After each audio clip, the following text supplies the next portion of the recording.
Chapter number 7 चल रहा है, class 9th physics.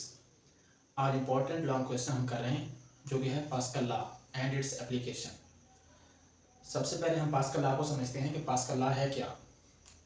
Pascal law जो है, पास्कल लॉ की डेफिनेशन ये है कि अगर आप प्रेशर अप्लाई करते हैं किसी भी लिक्विड पर, जब वो किसी कंटेनर के अंदर क्लोज्ड हो, तो वो प्रेशर लिक्विड के तमाम पार्ट्स की तरफ इक्वली ट्रांसफ़र हो जाएगा बगैर किसी लॉस के।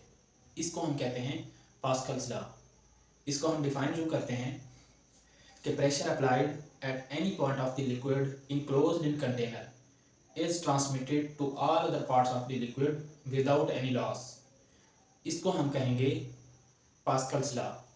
ये डेफिनेशन लिखिए, pressure applied at any point of the liquid enclosed in container is transmitted equally to all other parts of liquid without any loss is called Pascal law। ठीक है, तो ये आसान सी डेफिनेशन है पास्कल लॉ की। अब इसको हम एक्सप्लेन या डिमॉन्स्ट्रेट कैसे करेंगे, उसकी इनमें थोड़ी एक्टिविटी बेस्ड है।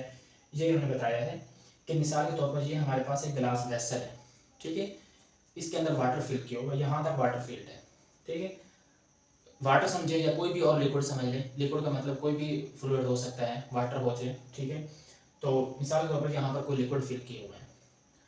अब यहाँ पर जो पिस्टन है, यहाँ पर हम क्या करते हैं, इसको डाउनवर्ड मूव कराते हैं, प्रेशर अप्लाई कर रहे हैं। अब यहाँ से जो हम प्रेशर अप्लाई कर रहे हैं, वो प्रेशर पास्कल लॉ के अकॉर्डिंग लिक्विड के तमाम पार्ट्स की तरफ इक्वली ट्रांसफर होगा, ठीक है।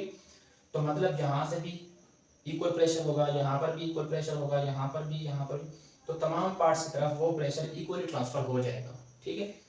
इसको हम कहेंगे पास्कल लॉ, ठीक है। तो ये यानी कि एग्जांपल में आप थोड़ी डायग्राम बना लेंगे तो समझ आ जाएगी कि किस तरह आपने ये बताया है जी। अब हम देख रहे हैं एप्लीकेशन ऑफ पास्कल लॉ। तो उसमें है हाइड्रोलिक प्रेस, हम पढ़ रहे हैं। इससे पहले आपने टर्म आपने सुनी हुई होगी, हाइड्रोलिक जैक सिस्टम। तो वो भी बेसिकली इसी की एप्लीकेशन होती है पास्कल लॉ की, लेकिन हम यहाँ पर पढ़ रहे हैं हाइड्रोलिक प्रेस, ठीक है। हाइड्रोलिक प्रेस जो उसकी डायग्राम हमने यहाँ पर ये बनाई है। ये हमारे पास एक इनक्लोज सिलेंडर है, फर्स्ट किया इस जिसको यानी कि दो साइड्स पर पिस्टन लगे हुए हैं। एक साइड पर स्मॉलर पिस्टन है, दूसरी साइड पर बड़ा पिस्टन है। इस साइड पर जो है वो एरिया छोटा है, स्मॉलर एरिया, इसलिए स्मॉल ए के साथ शो किया है, और इस साइड पर एरिया बड़ा है, इसलिए हमने कैपिटल ए के साथ शो किया है, ठीक है। हैं ये दोनों ही एरियाज, लेकिन क्योंकि डिफरेंट हैं इसलिए डिफरेंट सिम्बल्स के साथ हमने शो कर दिया। अब आपने क्या किया कि इस साइड से आपने फर्स्ट किया फोर्स लगाया, जो फोर्स लगाया यूनिट एरिया पर वो क्या बन जाएगा, प्रेशर। तो P1 is equal to F1 divided by A, ठीक है। तो ये हमारे पास इस साइड पर जो हमने प्रेशर अप्लाई किया, आपने अभी पढ़ा था पास्कल लॉ के अकॉर्डिंग कि pressure is transmitted equally to all other parts of the liquid. तो वो प्रेशर इस साइड पर ट्रांसफर हुआ, तो यहाँ से फोर्स अप्लाई होगी अपवर्ड। ये जो हैवी ऑब्जेक्ट यहाँ पर रखा हुआ है, ठीक है, ये ऊपर उठ जाएगा। हमने ये देखना है कि ये फोर्स F2 कितनी यहाँ पर अपेयर हो रही है, ठीक है। फोर्स इक्वल नहीं रहती, प्रेशर इक्वल होता है, ठीक है ना। पास्कल लॉ का जो रिलेशन है वो प्रेशर के साथ रिलेट कर रहा है, फोर्सेस इक्वल नहीं कह रहे हैं वो, ठीक है। तो यहाँ पर जो फोर्स लगती है हमने वो फोर्स कैलकुलेट करनी है। तो यहाँ पर प्रेशर कितना होगा, प्रेशर होगा P2 is equal to F2 divided by area, क्योंकि फोर्स F2 है और एरिया। अब पास्कल लॉ के according pressure is transmitted equally, so P1 equal to P2। P1 क्या है, F1 डिवाइडेड बाई A, ठीक है, और P2 क्या है, F2 divided by area A, ठीक है। हमारा टारगेट है F2 मालूम करना, तो हम क्या करते हैं, F2 इधर रहने देते हैं और A को हम इधर क्रॉस मल्टीप्लाई कर देते हैं, ठीक है। तो F2 is equal to F1 dot A by A, ठीक हो गया। अब हम क्या करें, यही एक्सप्रेशन मैंने यहाँ दोबारा लिख दी है, F2 is equal to F1 dot A by A, ये एरियाज की रेशो हमने इकट्ठी कर दी है। अब इससे क्या हमें पता चल रहा है कि डिनोमिनेटर का एरिया न्यूमिनेटर के एरिया से स्मॉलर है।